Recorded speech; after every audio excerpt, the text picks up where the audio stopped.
say to a mother who thinks I'm not a trained teacher? I think probably most of us feel like that. And the interesting thing is there are a lot of trained teachers who then go on to remove their children from the school system. And I think that says quite a lot already. I think probably teaching our children at home is a very different skill to teaching 30 children in a class setting. And also, the way that things are taught in school, I don't think is always the best way of teaching, and it's not the way that children learn. There's this very good little book here.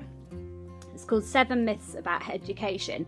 And one of the good things about this book is it was actually written about UK schools, and very often in the home educating world, we're looking at US curricula and kind of writing and stuff. But this lady went into UK schools and she looked at several of the myths that abound. So, for example, the idea that facts prevent understanding, or that teaching knowledge is indoctrination. You might come across some of these ideas yourself. And she documents where these ideas came from.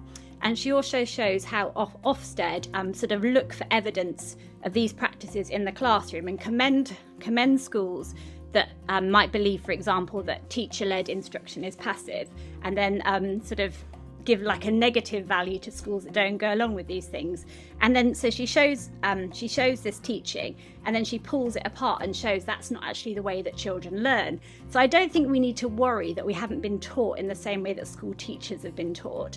But at the same time, I do think as parents we have a duty to, say we begin with 0 skills, we might think, oh, my teaching ability is 0. I think our children will probably still learn something. But I do think there is a duty on us to learn to teach them better. So we read things like this, we listen to talks, we learn from other people, we pray, we think about what we've taught and how we've done it better. We're not static.